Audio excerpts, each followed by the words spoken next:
Dios en la salvación del hombre. Nuestro hermano José Álvarez, pastor de la iglesia, con la enseñanza de esta mañana.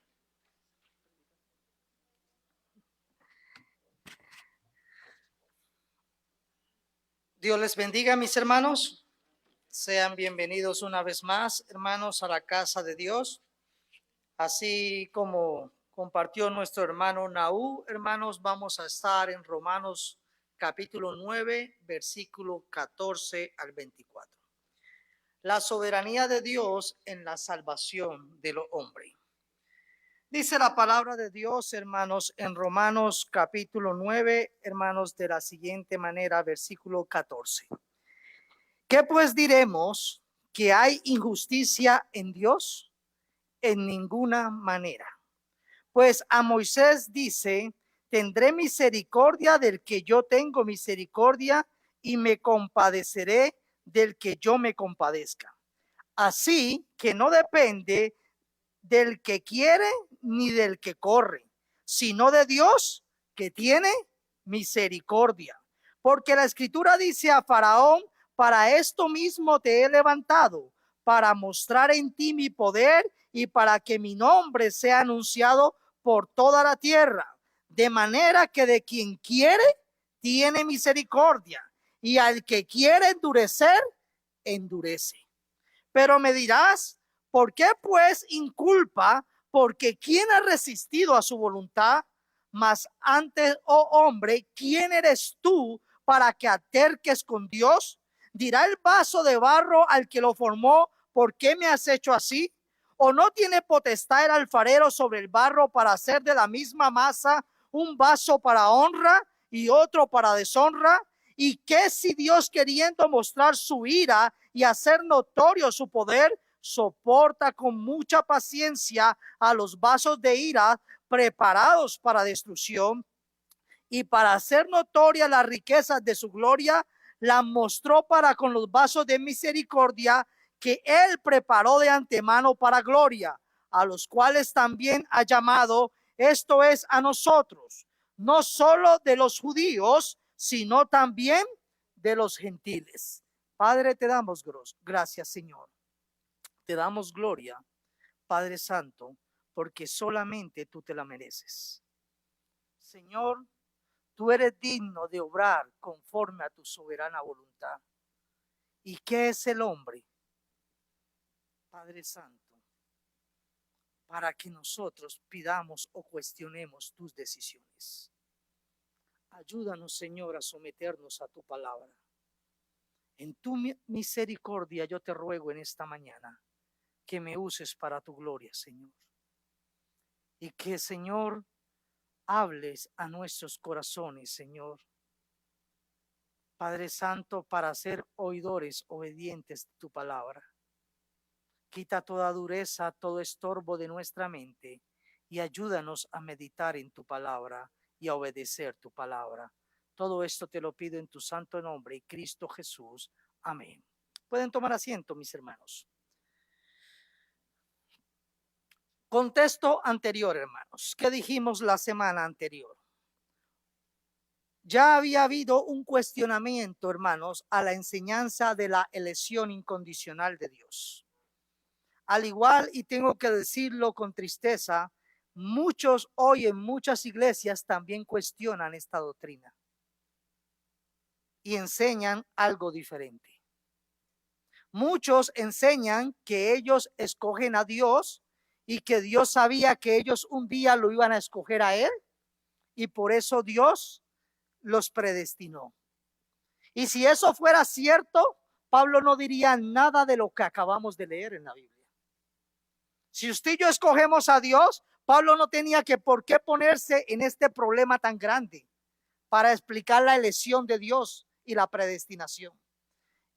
Entonces, mis hermanos, el cuestionamiento en el versículo es, ¿la palabra de Dios falló? Al Pablo ver la situación de sus hermanos israelitas y al ver su incredulidad y al ver su destino final, Pablo entonces él pregunta, se hace un cuestionamiento, hermanos, a su enseñanza. Posiblemente algunos lectores o oidores de su enseñanza cuestionaban. Entonces, Pablo, lo que tú nos estás queriendo decir es que Dios falló, y vimos claramente que, hermanos, eso es imposible. No, porque la palabra, hermanos, no falla, porque la palabra de Dios es infalible. Todo lo que Dios ha dicho, nos dice la Escritura, se cumplirá de principio a fin. Versículo 6. Luego dice que no eso es verdad, porque todos los descendientes de Israel no son israelitas. No todo descendiente de Israel es israelita. Por cuanto a Dios, hermanos, no se puede decir que su palabra falló. ¿Por qué, hermanos? Porque no todos, hermanos, los hermanos de la sangre de Pablo son israelitas, sino aquellos a quien Dios eligió. Por eso dice: a Jacob amé, a Esaú aborrecí. Y el siguiente argumento, mis hermanos, entonces, es que no falló la palabra de Dios, porque el propósito conforme a la decisión de Dios se cumple, no conforme a nuestras obras, sino por aquel que nos llama. Al que Dios llamó, hermanos, Él lo justificó, y al que justificó, a ese también glorificó, dijo Pablo en el versículo 30 del 8. Así, mis hermanos, que este es el contexto. Pero Pablo sabe que aún hay muchas preguntas e interrogantes, y no solamente preguntas, sino que hay muchos cuestionamientos a su enseñanza. Ahora él va a presentar otro de esos cuestionamientos. Hermanos, este fue el versículo anterior: a Jacob amé, a Esaú aborrecí. Y luego Pablo prosigue, y este es nuestro primer punto: dos cuestionamientos a la doctrina de la elección incondicional de Dios, o también a la doctrina de la predestinación.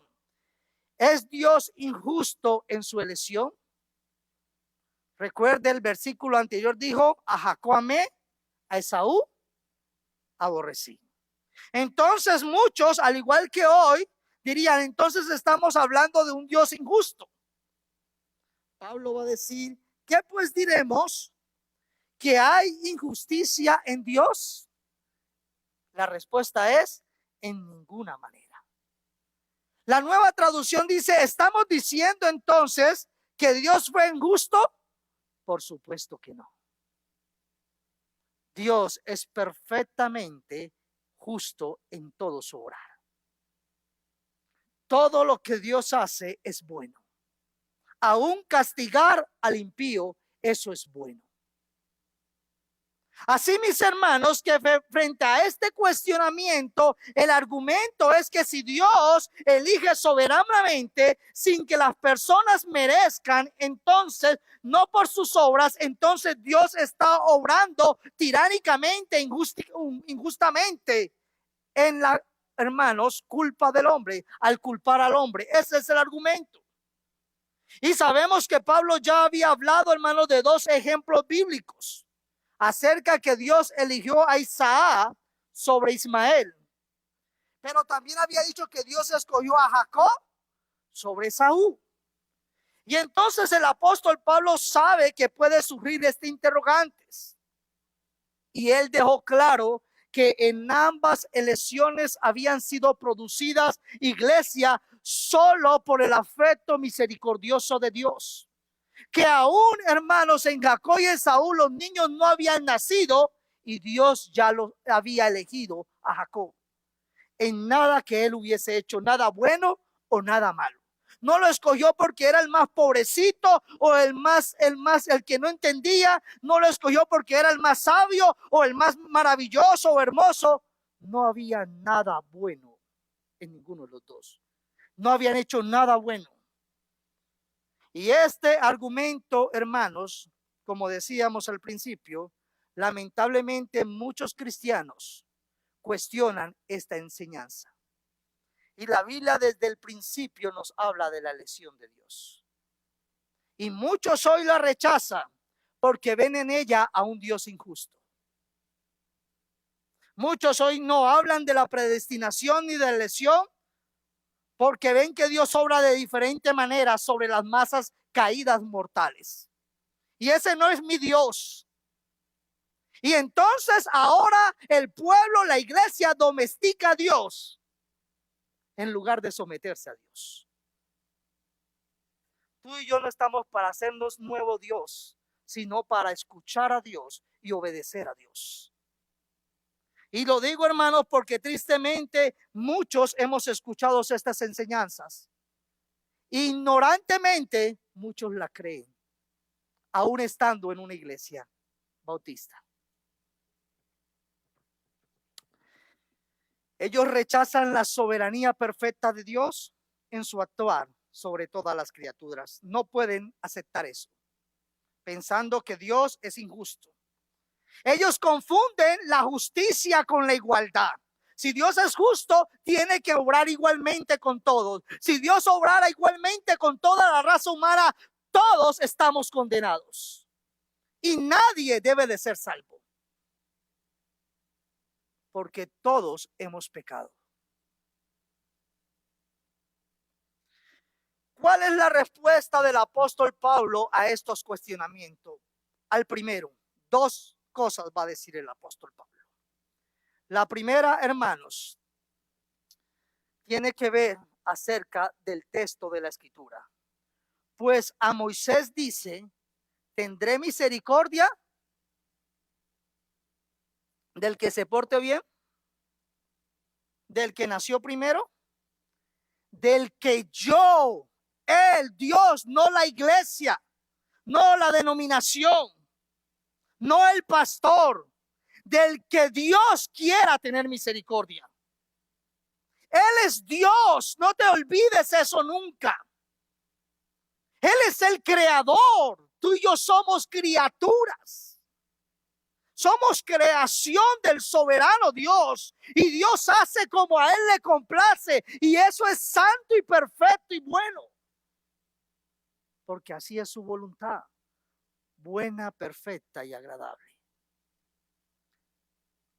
Tendré misericordia del que yo tenga misericordia, y me compadeceré del que yo me compadezca. Hermanos, si esto lo dijera un presidente, un pastor, un rey o lo como le quieran llamar, preocupémonos. Porque todos estos que acabo de decir son pecadores. Pero el que dice esto es Dios. Yo tengo misericordia del que yo quiera tener misericordia.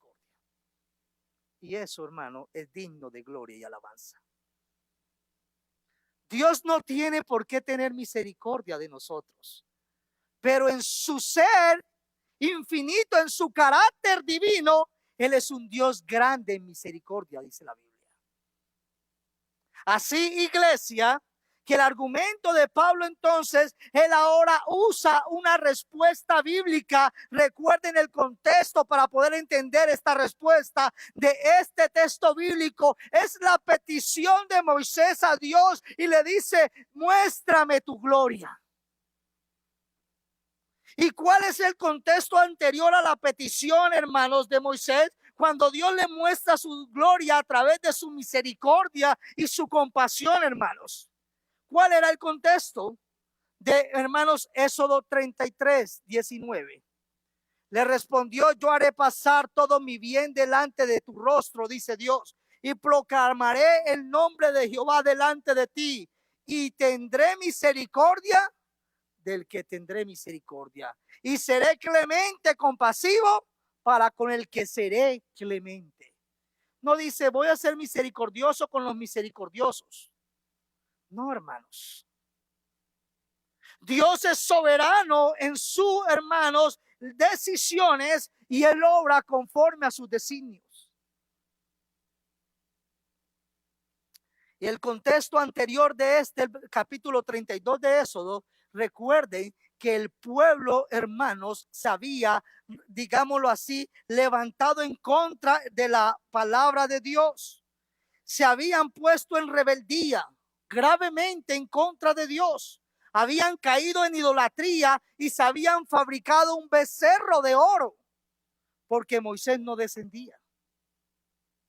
Y entonces Dios, hermanos, había determinado eliminar a todo el pueblo. Y había dicho que dejaría con vida a Moisés para hacer de él una gran nación, hermanos. Y eso no es difícil para Dios.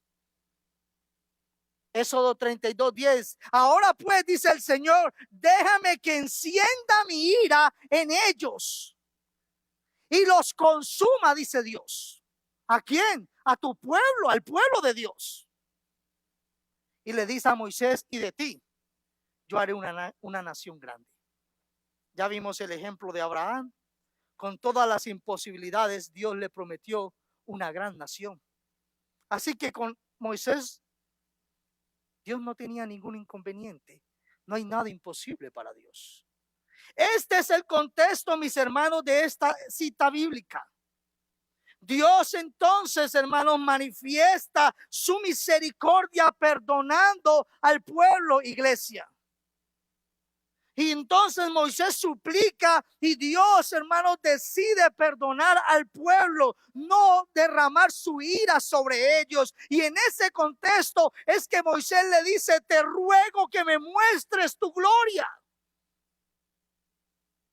Y entonces Dios le dice, hermanos, al pasar Moisés no vio su rostro, pero vio la manifestación de la presencia de Dios. Y en esa manifestación su nombre sería exaltado. Y Dios ahí, hermanos, da este texto bíblico: tendré misericordia del que yo tenga misericordia. Ese soy yo, ese es el Dios que hemos creído, y me compadeceré del que yo me compadezca. Ay, entonces Moisés hizo cambiar a Dios. No, hermano, solo por la misericordia de Dios se sostuvo tanto Moisés como el pueblo. Solo por la misericordia de Dios tú y yo estamos en este lugar. Solamente por su clemencia. Hermanos, versículo 16, hermanos.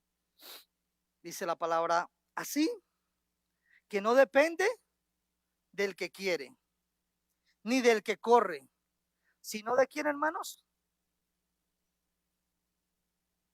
¿Cómo yo diré que mi salvación depende de mí? Si la salvación dependiera de nosotros los pecadores, estaríamos todos los días, hermanos, con la incertidumbre de nuestra condenación. Porque recuérdate el último día que no le fallaste a Dios. Si ha existido, porque creo que no ha existido. No depende del hombre ni de la creación, depende de la soberanía absoluta del Creador. Eso es lo que el apóstol le está dejando claro a su audiencia. Conforme a lo dicho anterior, el apóstol va entonces a concluir lo que ha dicho, hermanos, diciendo: esto no depende del que quiere ni del que corre. No es que yo voy adelante, yo llevo tanto, por eso hermanos, no importa lo que tú hayas hecho. Lo que importa es lo que Dios ha hecho sobre nosotros. Si tú quieres hablar de salvación, habla de Dios, no hables de ti. Porque la salvación no es de los hombres, es del Señor. Así que no depende de que tú hagas esto o dejes de hacer algo. Depende solamente de la misericordia absoluta de Dios, hermanos. No, esto no es obra de los hombres, no depende de la iglesia, de la religión o del país donde tú naciste o donde tú estás. El que es salvo depende solamente de la misericordia de Dios. Por tus misericordias no hemos sido consumidos. La elección no depende de el sentimiento del hombre, hermanos, en nuestro corazón, nuestro deseo, porque nadie deseaba a Dios. Pero tampoco depende del obrar del hombre, del que corre, como dejó ver el autor en Isaías, hermanos, con el ejemplo que nos dio de Isaías. Ellos, los hijos de Isaías, Jacob y Esaú, no habían hecho nada, dice el texto, ni bueno ni malo, porque no habían nacido aún. Y el autor resalta que fue la soberanía en el versículo 11 al elegir, pues no habían aún nacido, dice en el capítulo 9:11, ni habían hecho aún ni bien ni mal, para que el propósito de Dios conforme a la elección permaneciese, no por las obras, sino por el que llama. Nuestra salvación depende absolutamente de aquel que nos llamó.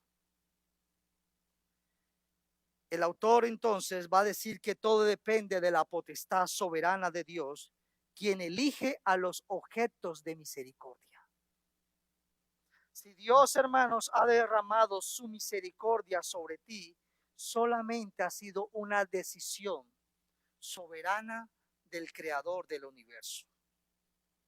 Y tenemos que insistir, hermanos, y aclarar que la obra de salvación de Dios no excluye nuestra responsabilidad. Dios nos ha hecho responsables, hermanos, en creer y recibir esta gracia, y nuestra responsabilidad de vivir conforme al don de Dios en nuestra vida. Pero sabemos que si yo creo y recibo esta gracia, es porque el Espíritu Santo ha iluminado mi vida. Porque el que está muerto no puede creer ni caminar. Necesita la obra de regeneración para poder creer. Así que tú y yo estábamos muertos en nuestros delitos y pecados, pues Dios, que es grande en misericordia, nos dio vida juntamente con Cristo. Así, iglesia, que entendamos que la elección es un acto misericordioso de Dios a nosotros los pecadores. Dios es el quien elige.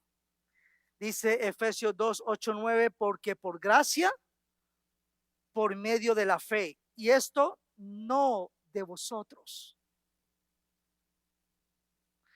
Esto no de vosotros. Tú no eliges a Dios. Por gracia sois salvos. Esto es un don, un regalo inmerecido de parte de Dios. Una vez más, no por obras, para que nadie se glorifique. Ningún hombre ha salvado a otro hombre, porque todos los hombres estábamos perdidos. Solamente el Espíritu de Dios da vida a los cuerpos muertos. Qué arrogantes somos nosotros al pensar que salvamos personas. Si nosotros siendo salvos podemos permanecer, es porque el que nos salvó nos sostiene.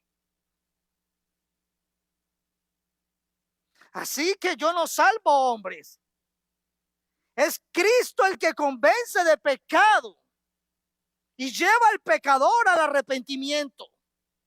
Es su palabra que nos trae vida. Es su palabra que es verdad y todo hombre mentiroso. Así, iglesia, no olvidemos que todos somos pecadores y no podemos hacer nada a menos que Dios venga a nosotros en misericordia soberana.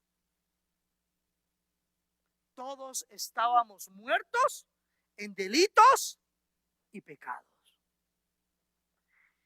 Y me gustó mucho, hermanos, este comentario de Calvino. No es por nuestra voluntad ni por nuestros esfuerzos que somos contados entre los elegidos, sino que depende totalmente de la bondad divina, que por sí misma escoge a los que ni quieren, ni se esfuerzan y ni siquiera piensan en tal cosa. Al igual que Jacob, Jacob no había nacido y Dios lo había escogido. Al igual que nosotros, Dios nos predestinó desde antes, dice la Biblia, de la fundación del mundo. Tú y yo no queríamos a Dios. Tú y yo no nos esforzábamos por agradar a Dios. Tú y yo tampoco pensábamos en obedecer a Dios. Tú y yo siempre quisimos las bendiciones de Dios, pero no al Dios que da las bendiciones. Y muchos llegamos a la iglesia por diferentes necesidades y Dios en su gracia obró para salvación. Pero no andábamos buscando a Dios. Andábamos buscando el favor de Dios. Pero Dios es soberano en su obrar, hermanos. Y aunque nosotros no sabíamos ni entendía, aquel que comenzó la buena obra en vosotros, la perfeccionará hasta el día de Jesucristo.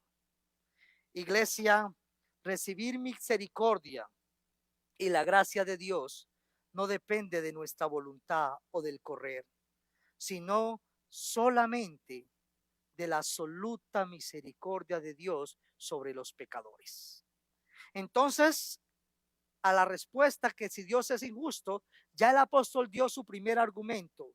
Va a dar un segundo argumento para terminar este cuestionamiento, hermanos. ¿Y cuál es el segundo argumento? Versículo 17, hermanos. El apóstol va a demostrar la soberanía de Dios, hermanos, en un ejemplo bíblico. ¿Sobre quién? Sobre Faraón. Dice, hermanos, hablemos de los hombres de fe en la Biblia. Hablemos de los grandes hombres que Dios usó. Faraón.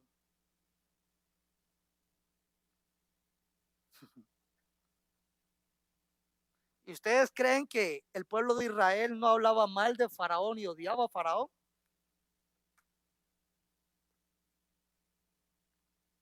Faraón. Les digo otro, Goliat. Les digo otro, Nabucodonosor.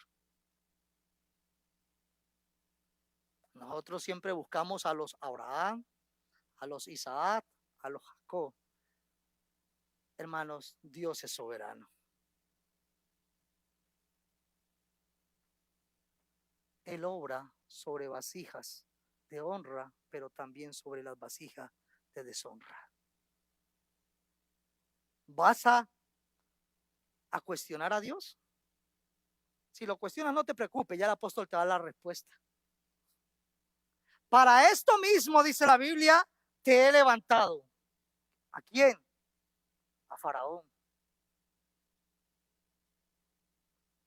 ¿Para qué levantó Dios a Faraón?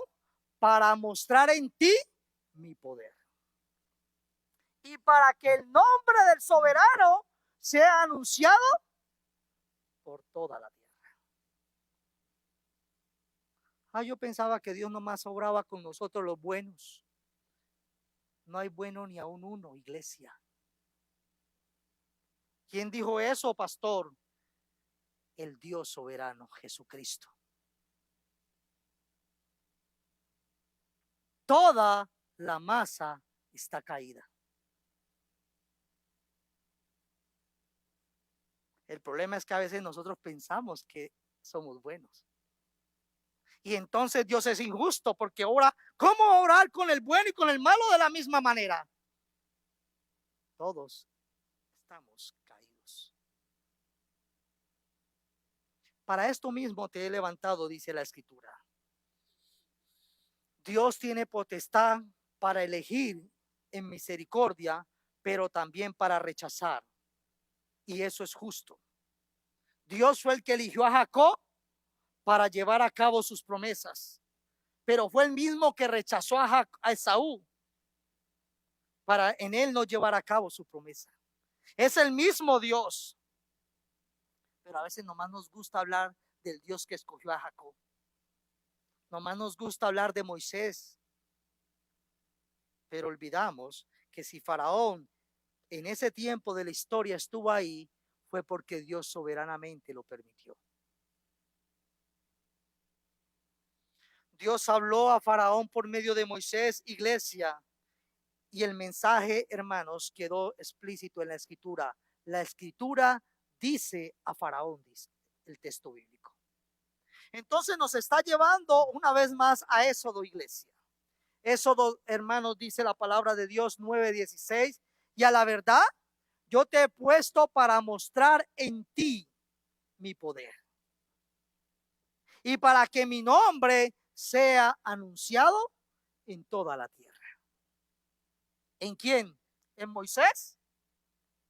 En Faraón. Dios, hermanos, iba a obrar a través de un impío. Y a través de ese impío, Dios iba a mostrar su poder y su nombre iba a ser anunciado. Así que Dios no solamente está al lado del telón de esta historia, sino que toda la historia recurre en los brazos y en la voluntad de Dios. A veces como que esta enseñanza no nos gusta mucho, no nos cuadra mucho, ¿cierto? Porque siempre hacemos dos bandos.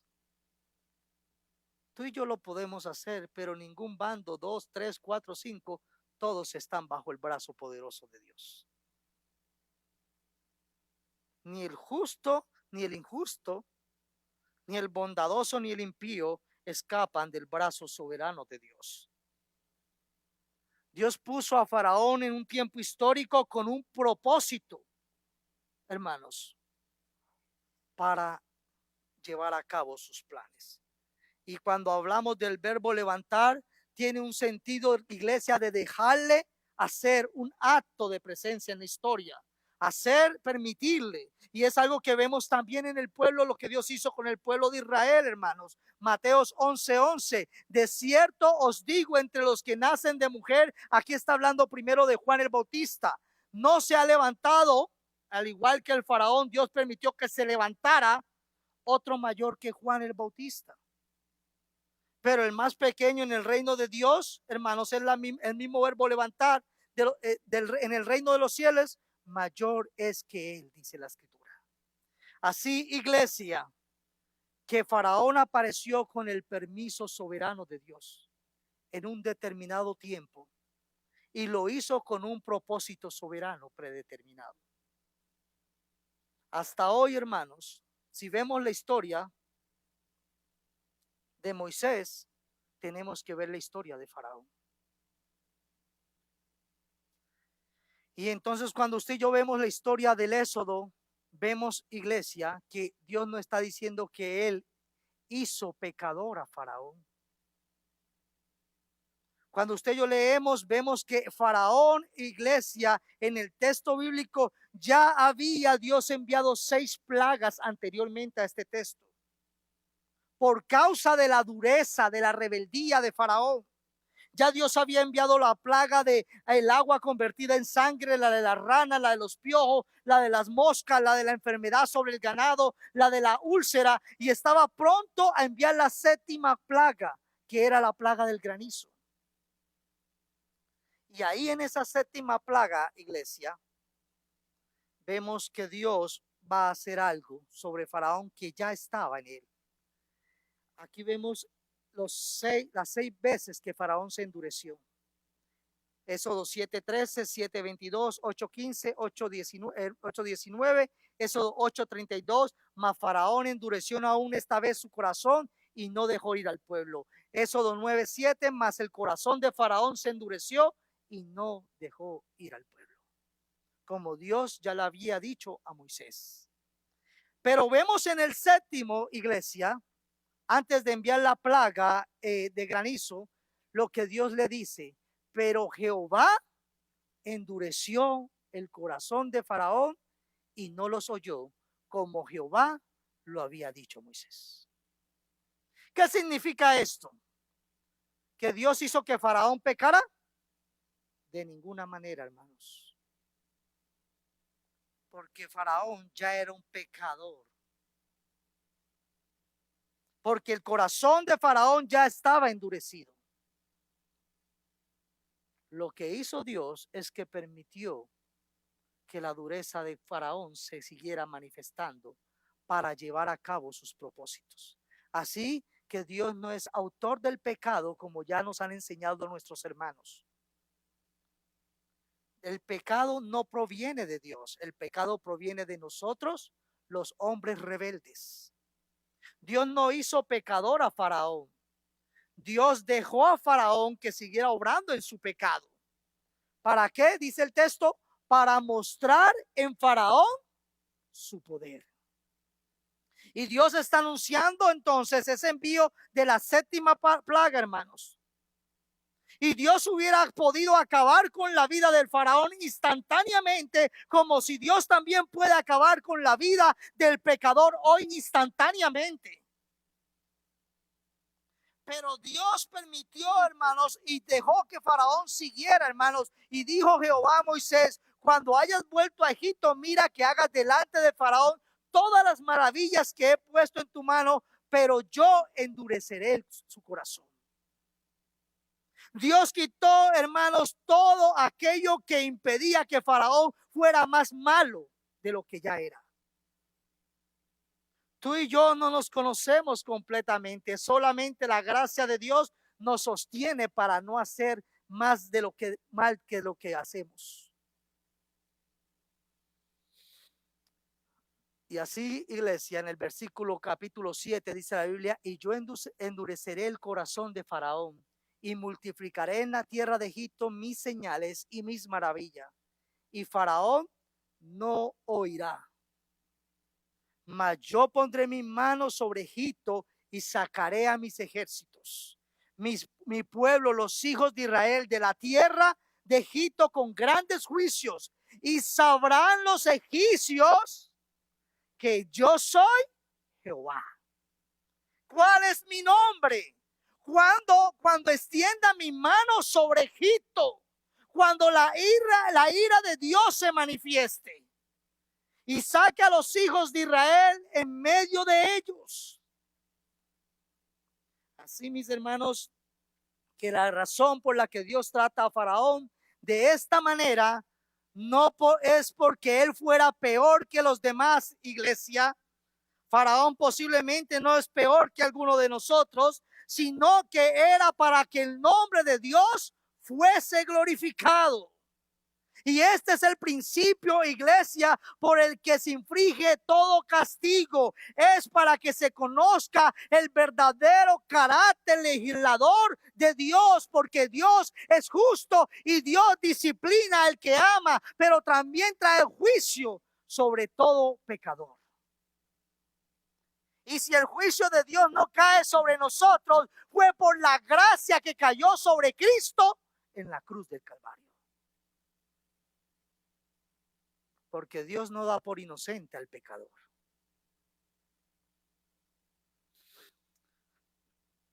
Comenta Osh: Dios no hizo nada en Faraón más allá de sus estrictos merecimientos. Faraón ya era duro y pecador de corazón. Dios no lo hizo malo, solo se abstuvo de hacer lo bueno. Dios lo dejó, como vemos en Romanos. ¿Por qué la humanidad es tan perversa? Porque Dios los entregó a sus pasiones. Mediante su soberanía, mediante el ejercicio de su gracia, dice, oh, especial y totalmente inmerecida, iglesia. Así que vemos el juicio de Dios obrando hoy, y el día final se manifestará completamente en la humanidad perversa, alejada de Dios. Versículo 18. De manera que de quien quiere tiene misericordia, y al que quiere endurecer, endurece. Y el que tiene misericordia es bueno, ya dijo el apóstol, no. Y el que endurece es bueno, no. Solamente Dios obra soberanamente sobre cada uno, conforme a su propósito, para su gloria, iglesia. Juan 12, 37 al 40, pero a pesar de que había hecho tantas señales, aquí sí es el ejemplo a Israel, delante de ellos, muy parecido al de Faraón, no creían en él. Para que se cumpliese la palabra del profeta Isaías, que dijo: Señor, ¿quién ha creído a nuestro anuncio? ¿Y a quién se ha revelado el brazo del Señor? Por esto no podían creer, porque también dijo Isaías: cegó los ojos de ellos. Así que si tú y yo, hermanos, creímos, fue porque Dios abrió nuestros ojos. Y el que no cree es porque está enceguecido en su pecado y endureció su corazón, no porque no estaba duro, sino porque ya eran duros de servir. Para que no vean con los ojos y entiendan con el corazón y se conviertan y yo los sane. Dios no actúa con injusticia, iglesia. Y Dios tampoco destina personas a condenación. La realidad es que todos estábamos condenados por nuestros delitos y pecados. No como algunas dicen, es que yo no creo en un Dios que salva a unos y condena a otros. Dios no condena. El hombre se ha condenado por su pecado, por rechazar en la gracia de Dios. El deseo de Dios no es la condenación del pecador, iglesia, el cual quiere que todos los hombres sean salvos y vengan al conocimiento de la verdad. Pero sabemos que esos todos solamente son los que Él ha elegido, porque nadie puede venir a Él si el Padre no le diese. Luego dice la Escritura, el Señor no retarda su promesa según algunos lo tienen por tardanza, sino que Dios es paciente para con nosotros, no queriendo que ninguno perezca, sino que todos procedan al arrepentimiento. Dios quiere la salvación del pecador, pero el pecador no puede y no quiere venir a Dios. Por eso muchos escuchan la palabra, muchos están en la iglesia y siguen haciendo lo que saben que está mal delante de Dios. Y si Dios no rompe su corazón y les da un corazón nuevo, entonces no vendrán a Dios. Pueden ir a una religión, pueden ir a una iglesia, pueden estar en esta misma iglesia sentado en esta misma hora, pero si Dios no te da un corazón nuevo, tú no puedes venir a Él. Porque ninguno de los que estamos aquí quisimos a Dios. Todos buscábamos el favor de Dios. Que Dios nos sanara, que Dios nos librara, que Dios nos auxiliara, que Dios nos diera una nueva esperanza. Pero gracias a Dios que en su infinita misericordia Él nos amó con amor eterno. Segundo cuestionamiento, iglesia. Después de Pablo haber dicho esto, que Dios es soberano al obrar y que no somos nosotros, entonces el apóstol va a decir en el versículo 19, pero me dirás, ¿por qué pues sin culpa? Porque ¿quién ha resistido su voluntad? La pregunta es, ¿por qué nos culpa Dios si nadie puede resistir su voluntad? ¿Por qué Dios condena a las personas si nadie puede hacer nada que esté fuera del alcance? Modernamente sería, ¿por qué Dios nos juzga si nos hizo roboces? En otras palabras, si nuestro destino depende de Dios, ¿por qué razón nos culpa Dios? Son preguntas que todavía están vigentes y puedan que algunos aquí se las hagan. Son preguntas, hermanos, que están en medio de la iglesia. Y Pablo va a presentar este nuevo argumento. ¿No creen que hubiera sido más fácil decir, Pablo, no, pues es que Dios sabe quiénes van a creer, entonces Dios elija eso y punto, se acabó el problema? Pero Pablo sabe que nadie cree si Dios no, hermanos, lo trae a él. Todos estábamos muertos en nuestros delitos y pecados. No hay bueno ni aún uno. No me elegisteis vosotros a mí. No andábamos, éramos como ovejas sin pastor. ¿Cuándo has visto tú un muerto pedir agua? No, hermanos.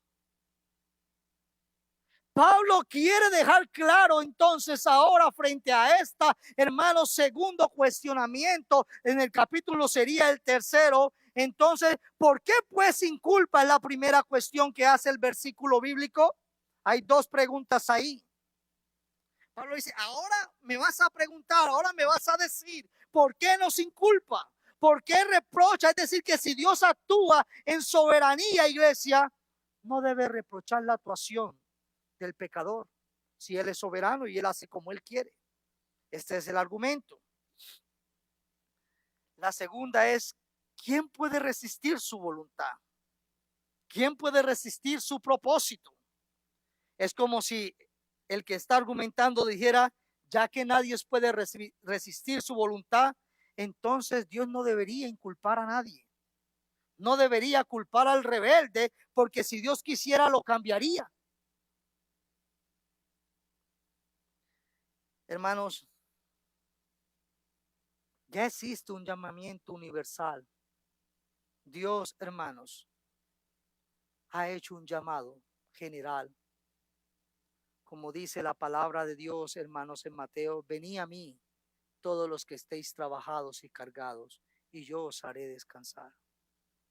El problema es que la humanidad no quiere venir a Cristo. La humanidad va a cualquier lado, menos a Cristo. Y Cristo hace la invitación general, pero dice la Biblia que muchos son los llamados y pocos los escogidos. El llamado es a todos los hombres a que se arrepientan, pero los hombres no se quieren arrepentir porque no conocen y ni quieren conocer a Dios.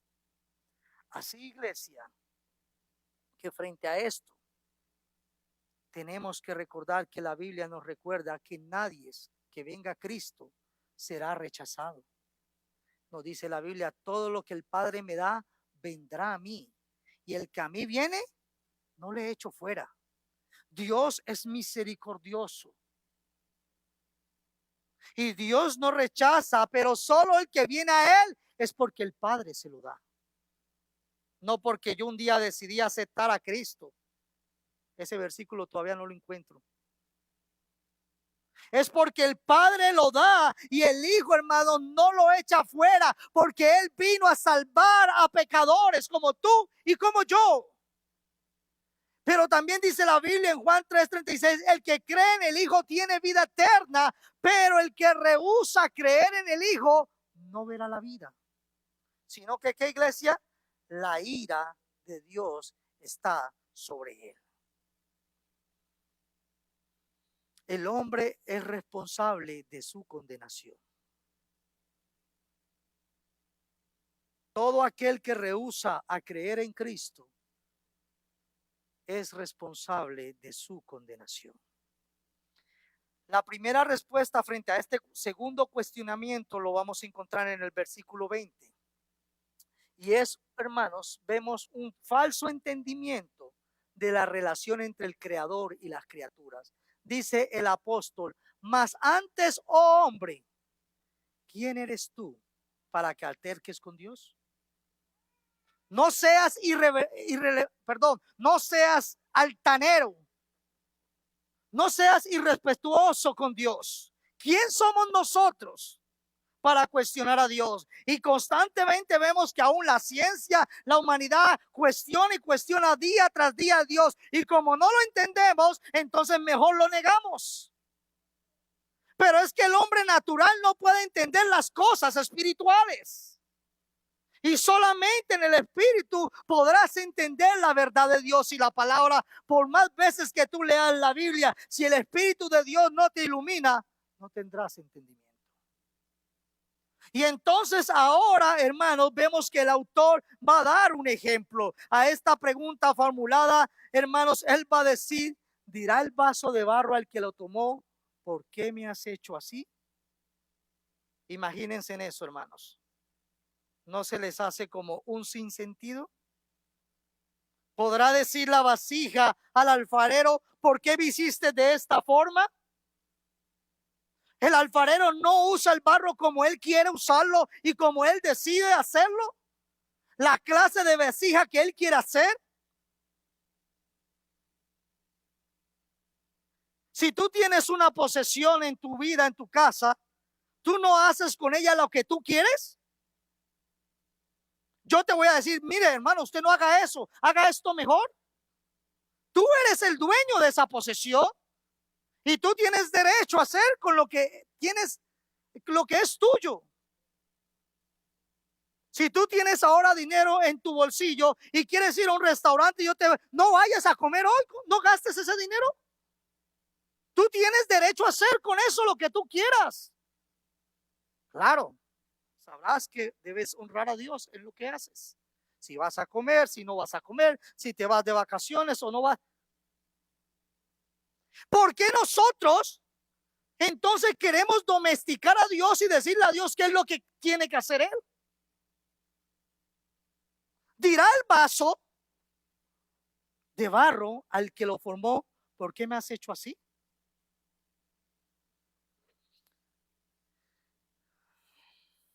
Vemos, iglesia, cuán ignorante somos del ser de Dios. Cuánto desconocimiento hay acerca de quién es Dios. ¿Quién crees que somos nosotros ante el soberano Dios? Vemos a Isaías esta mañana leída en el texto bíblico, ante la presencia de Dios.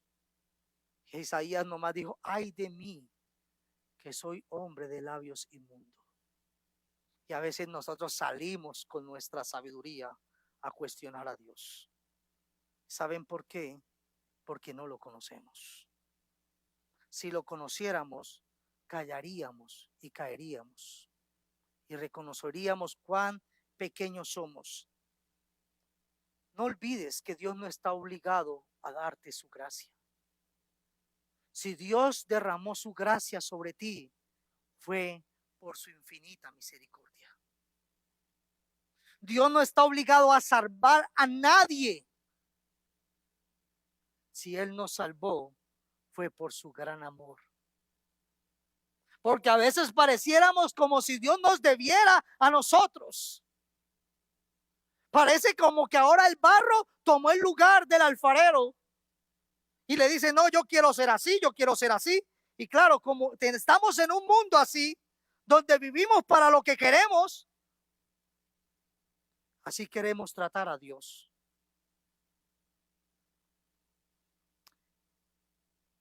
El vaso del barro no puede altercar con Dios ni con el alfarero. Así que es necio altercar con Dios. El alfarero tiene autoridad sobre toda su creación. Él hace con su vaso como Él quiere. Pin dice acerca de esto: Dios es completamente soberano.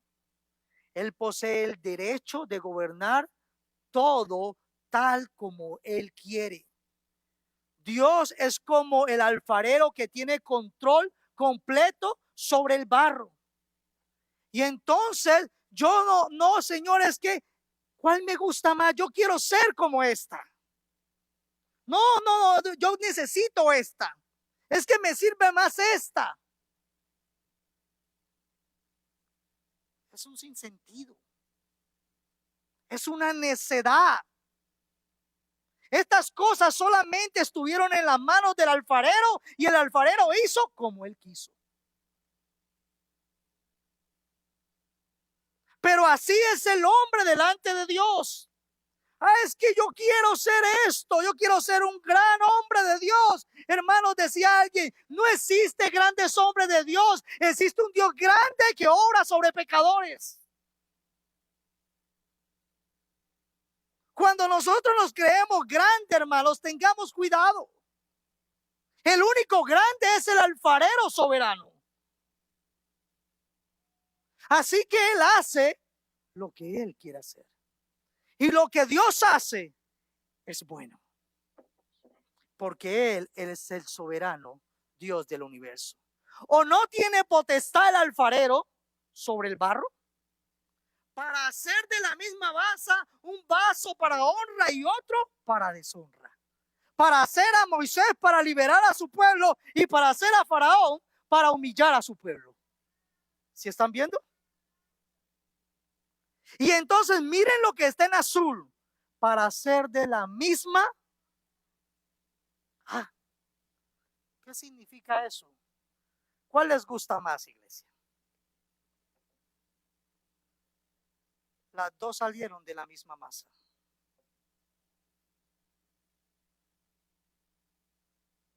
Ay, hermano, pero es que la masa, una estaba buena y la otra. Las dos masas son masas caídas.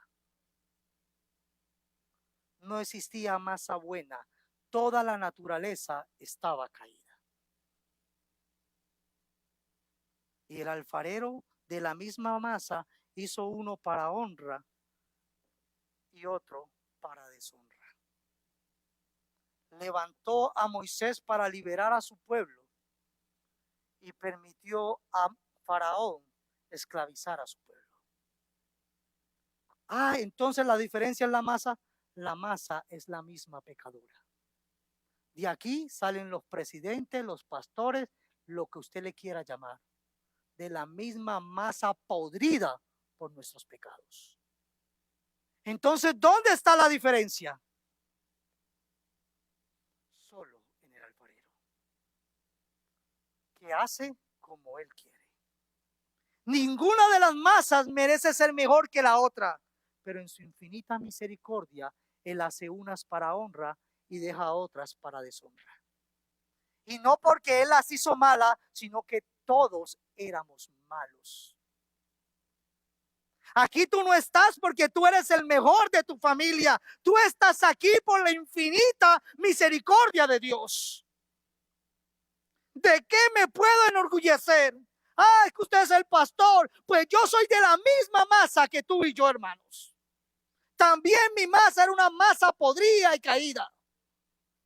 Así que no se trata del pastor. No se trata del líder o del gobernante. Se trata de Dios que tiene misericordia de quien Él quiere tener misericordia. Aquí, hermanos, la única diferencia la hace Cristo, no nosotros los hombres. Timoteo dice, hermanos, algo muy similar, segunda de Timoteo 2:20. Pero en una casa grande no solamente hay utensilios de oro y de plata, sino también de madera y de barro. Unos son para usos más honrosos y otros son para usos más. Usted cuando llega un invitado quiere sacar el mejor vaso, diga, y luego cuando se van hasta lo guardan para una siguiente ocasión. Hermanos, cada uno tiene un uso distinto. Y usted dice, pues así tengo yo la costumbre. ¿Por qué? Porque esos vasos le pertenecen a usted. Toda vasija en este mundo es creación de Dios, pero no toda la creación es hija de Dios. Solamente los que han creído en Jesucristo, los cuales han sido atraídos y dados por el Padre. Segundo argumento para terminar, ya estamos, Isaías 64:8. Ahora pues, Jehová, tú eres nuestro Padre, nosotros barro, texto parecido, y tú el que nos formaste. Así que obra de tus manos somos todos nosotros. Obras de las manos del soberano Dios, iglesia. La segunda respuesta a este argumento, que por qué nos juzga Dios si Él obra soberanamente sobre la humanidad, hermanos, tiene que ver entonces con que Dios es glorificado y es justo con toda la masa caída de criaturas. Dios es glorificado tanto en Moisés, pero también es glorificado a través, hermanos, soberanamente. Solamente Él lo puede hacer aún sobre el impío Faraón. No es que Dios quiera que el hombre peque, es que el hombre peca y Dios soberanamente obra para sus propósitos. Porque el pecado no proviene de Dios, sino que proviene de nosotros, los pecadores. ¿Y qué? Segundo argumento, si Dios, queriendo mostrar su ira, hace notorio su poder, hermanos, y hacer notorio su poder, soportó con mucha paciencia los vasos de iras, preparados para destrucción. Pablo ahora va a hablar de vasos de ira, iglesia. Y sin duda nosotros sabemos que está hablando de pecadores que van a la perdición, que van a la destrucción. Y ahí, iglesia, tú y yo antes éramos uno de ellos. Pero Dios, que es rico en su infinita misericordia, iglesia, nos amó, nos resucitó y nos dio vida juntamente con Cristo. Pablo habló de ellos antes, ya en los versículos 2, 5 y 9 de Romanos, pero por tu dureza y por tu corazón no arrepentido, atesoras para ti mismo ira para el día de ira y de la revelación del justo juicio de Dios. Cuando la ira de Dios se manifiesta, se revela la justicia de Dios. Y dice, el cual pagará a cada uno conforme a sus obras. Y vida eterna a los que perseveran en bien hacer, buscan gloria, honra y inmortalidad. Pero ira y enojo a los que son contenciosos y no obedecen a la verdad, sino que obedecen a la injusticia, tribulación y angustia sobre todo ser humano que hace lo malo. El judío primeramente, y también aquí no hay excepción.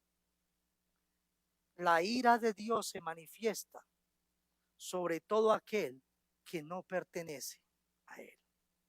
Sobre esos vasos de ira. Y recuerden que tú y yo antes estábamos bajo la ira de Dios, éramos hijos de ira. No lo olvidemos.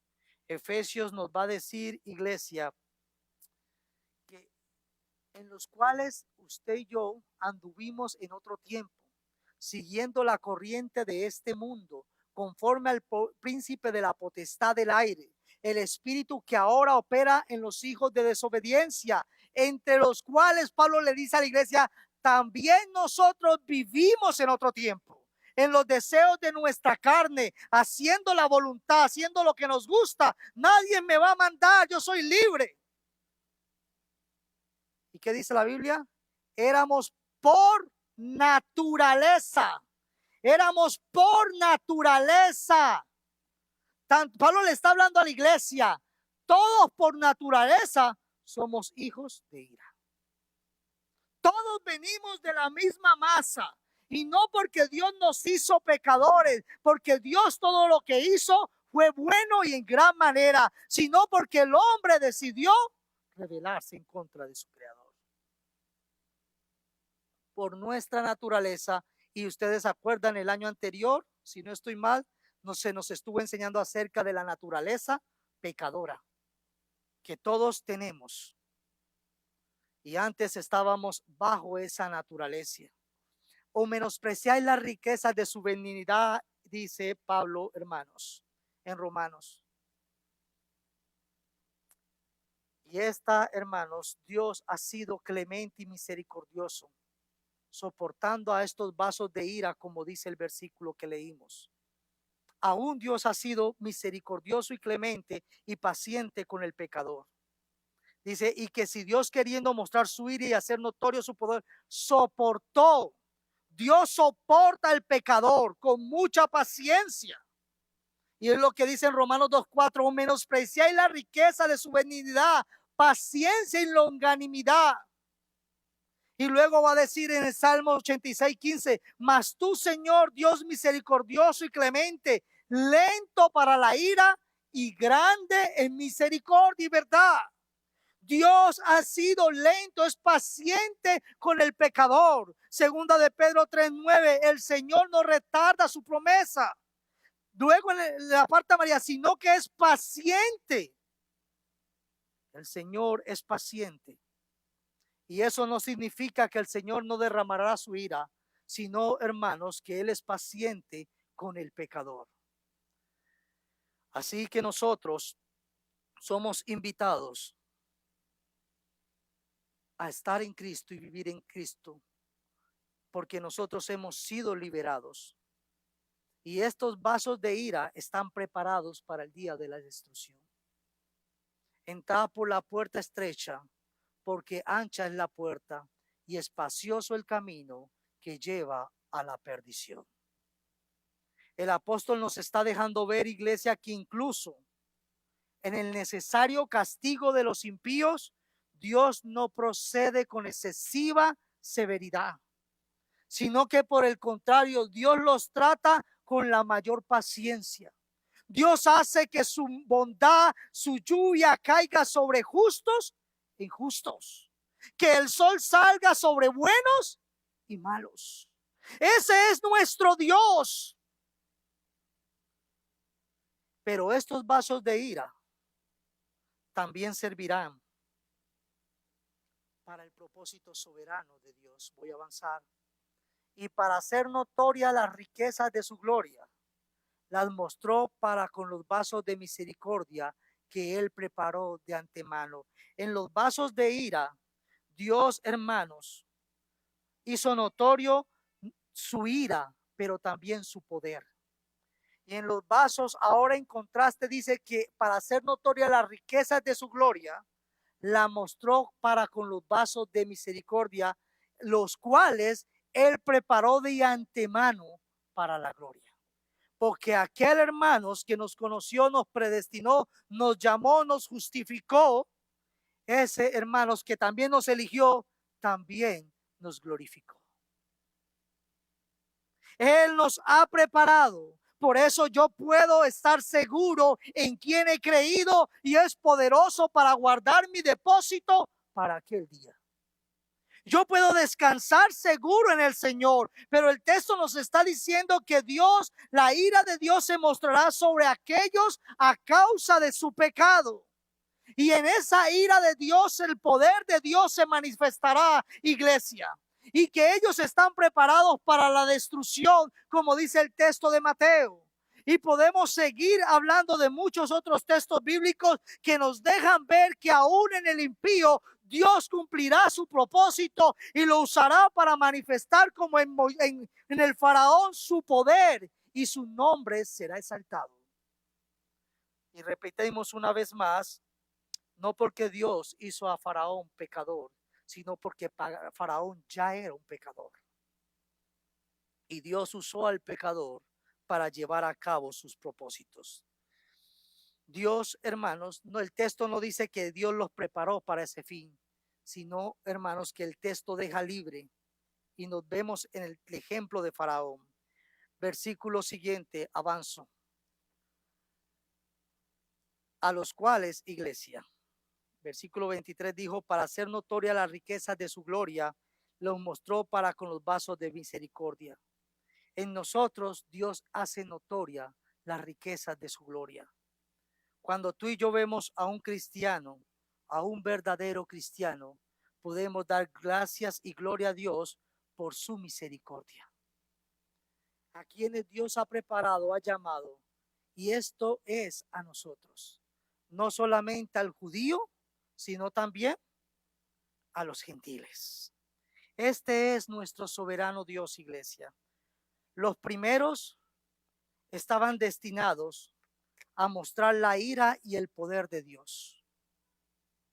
Los segundos, iglesia, estaban preparados para manifestar la misericordia de la gloria de Dios. Y ambos se presentan desde el poder soberano de Dios, que hace como Él quiere. Y eso es justo. En los vasos de ira podemos ver que no dice que Dios los preparó de antemano. Obró soberanamente sobre ellos, pero sabemos que todo que rechaza a Cristo ya es condenado. Y su fin es la destrucción. Y en los vasos de misericordia vemos que Dios, dice el texto, los preparó de antemano, versículo anterior. Ninguno de los salvos se preparó a sí mismo para ser salvo. Fue Dios quien nos preparó. Fue la acción soberana de Dios y fue Dios quien obró en nosotros en su poder, hermanos, para que nosotros los pecadores perdidos pudiésemos llegar a la salvación. Esto no es de nosotros, esto es un don de Dios. Y el versículo nos conduce a esta conclusión, que todo lo que es de salvación proviene de la iniciativa de Dios. Y todo lo que es de condenación procede de nuestra responsabilidad. Todo lo que es de salvación proviene de Dios. El que cree en el Hijo tiene vida eterna, dijimos. Pero el que rehúsa creer en el Hijo no verá la vida. Si tú rechazas a Cristo hoy, mi amigo que estás aquí, es tu responsabilidad vivir apartado de Dios. Los vasos de misericordia son solamente aquellos que son llamados eficazmente tanto los judíos como los gentiles. Concluimos entonces diciendo, Dios en su libre soberanía tiene misericordia de quien quiere tener misericordia y deja perecer en sus pecados a quien a él le plazca. Y en ambas decisiones divinas, Dios revela su carácter santo. En los primeros, en los vasos de misericordia, Dios manifiesta su gran amor y misericordia. En los vasos de iras, Dios revela su justicia perfecta. Dios no ha hecho a nadie malo o pecador. Todos éramos pecadores.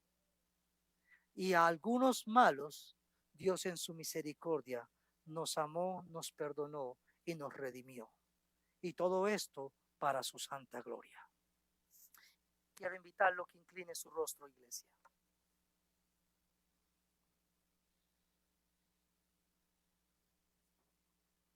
¿Cómo estamos viviendo frente al Dios soberano?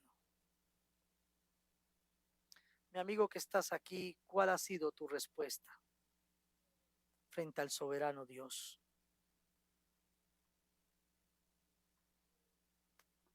Iglesia, Dios nos ha amado, nos ha perdonado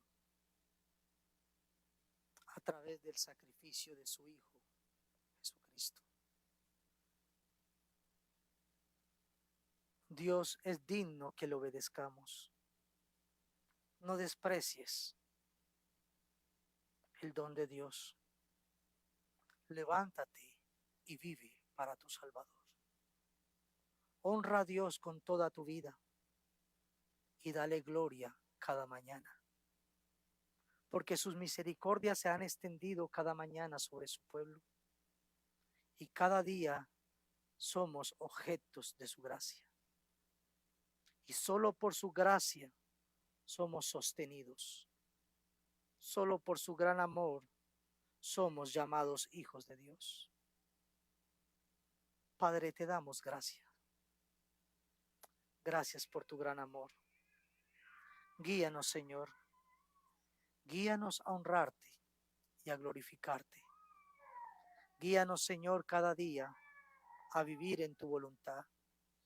Y si en este lugar, Señor, hay alguien que aún no te conoce, clamamos como pueblo de Dios por su salvación.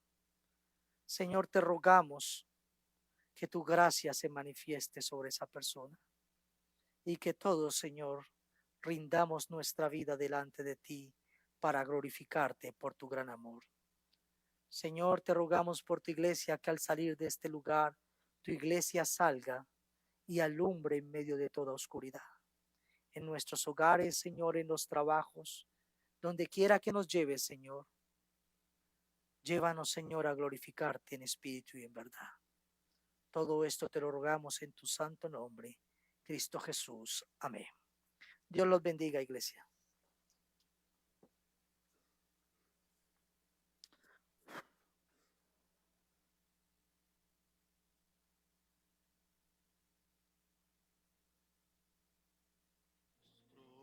Tu corazón, tu sacrificio incomprensible es.